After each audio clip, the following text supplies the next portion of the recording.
नेतृत्व को बधाई देता हूं। साथियों, डिफेंस सेक्टर में रिफॉर्म्स के लिए भी भारत की आर्म्ड फोर्सेस की सराहना करना चाहता हूं।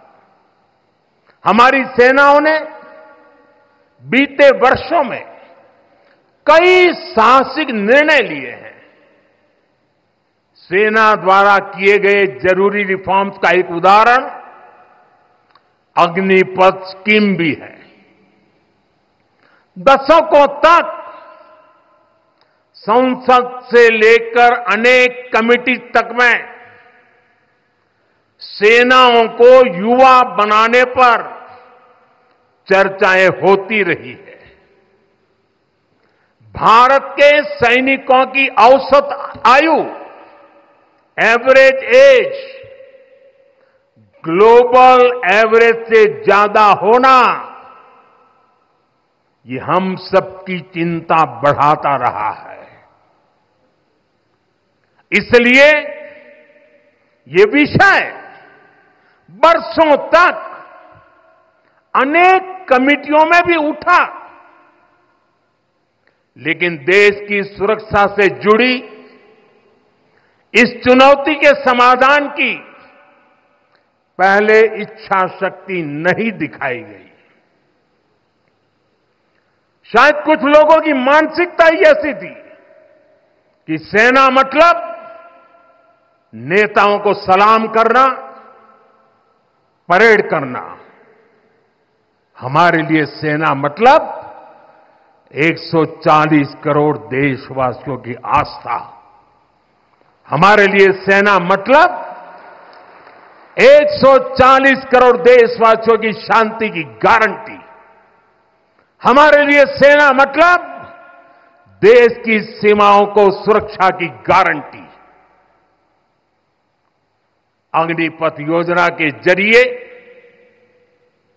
देश ने इस महत्वपूर्ण सपने को एड्रेस किया है। अग्निपथ का लक्ष्य सेनाओं को युवा बनाना है। अग्निपथ का लक्ष्य सेनाओं को युद्ध के लिए निरंतर योग्य बनाए रखना है। दुर्भाग्य से राष्ट्रीय सुरक्षा से जुड़े इतने संवेदनशील विषय को कुछ लोगों ने राजनीति का विषय बना दिया है। कुछ लोग सेना के इस रिफॉर्म पर भी अपने व्यक्तिगत स्वार्थ में झूठ की राजनीति कर रहे हैं। ये वही लोग हैं जिन्होंने सेनाओं में हजारों करोड़ के घोटाले करके हमारी सेनाओं को कमजोर किया। ये वही लोग हैं जो चाहते थे कि एयरफोर्स को कभी आधुनिक फाइटर जेट न मिल पाए। ये वही लोग हैं जिन्होंने तेजस फाइटर प्लेन को भी डिब्बे में बंद करने की तैयारी कर ली थी। साथियों, सच्चाई ये है कि अग्निपथ योजना से देश की ताकत बढ़ेगी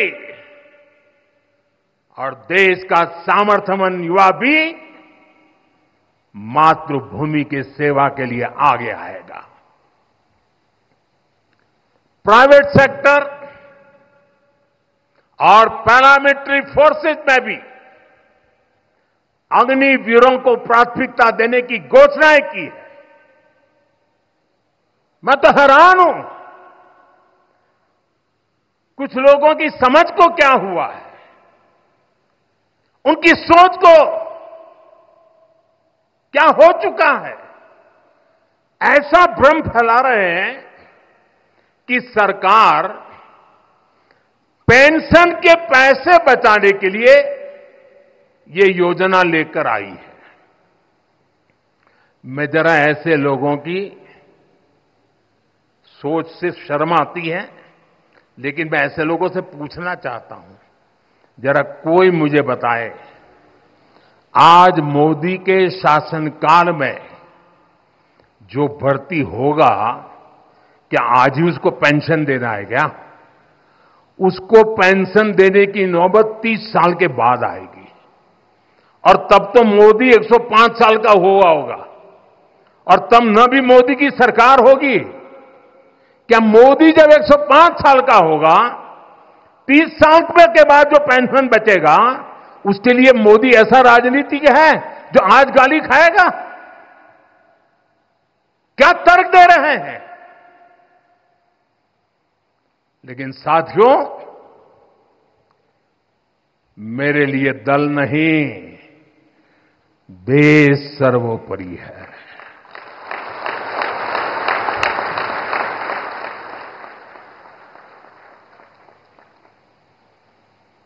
और साथियों, मैं आज गर्व से कहना चाहता हूं, सेनाओं द्वारा लिए गए इस फैसले का हमने सम्मान किया है।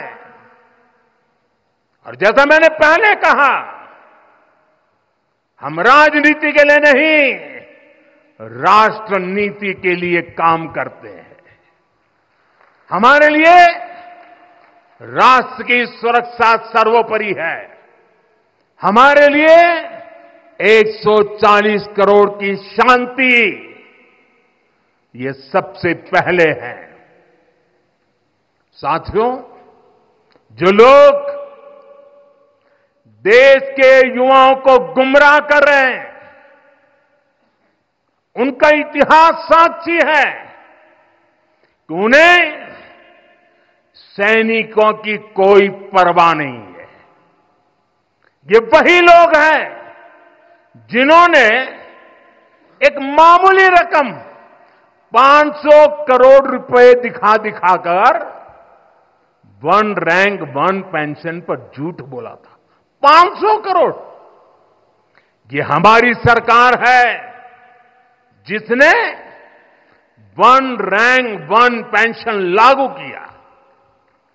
पूर्व सैनिकों को 1.25 लाख करोड़ रुपए से ज्यादा दिए गए। अब कहां 500 करोड़, कहां 1.25 लाख करोड़। इतना झूठ, और देश के जवानों की आंख में धूल झोंकने का पाप। ये वही लोग हैं जिन्होंने आजादी के 7 दशक बाद भी सेना की मांग होने के बावजूद भी, देश के वीर सैनिकों के परिवारों की मांग होने के बाद भी हमारे शहीदों के लिए वॉर मेमोरियल नहीं बनाया। टालते गए, कमिटियां बनाते गए, नक्शे दिखाते गए। ये वही लोग हैं जिन्होंने सीमा पर तैनात हमारे जवानों को पर्याप्त बुलेट प्रूफ जैकेट्स भी नहीं दी थी। और साथियों, ये वही लोग हैं जो करगिल विजय दिवस को भी नजरअंदाज करते रहे। ये तो देश की कोटि कोटि जनता के आशीर्वाद है कि मुझे तीसरी बार सरकार बनाने का मौका मिला, और इसलिए आज ये महत्वपूर्ण ऐतिहासिक घटना का हम पुण्य स्मरण कर पा रहे हैं। वरना अगर वही आ जाते तो इस युद्ध विजय की इस तारीख को याद नहीं करते। साथियों, कारगिल की विजय ये किसी सरकार की विजय नहीं थी। कारगिल की विजय ये किसी दल का विजय नहीं था। ये विजय देश की थी। ये विजय देश की विरासत है। ये देश के गर्व और स्वाभिमान का पर्व है। मैं एक बार फिर 140 करोड़ देशवासियों की तरफ से मेरे वीर जवानों को श्रद्धापूर्वक नमन करता हूं। सभी देशवासियों को पुनः एक बार कारगिल विजय के 25 वर्ष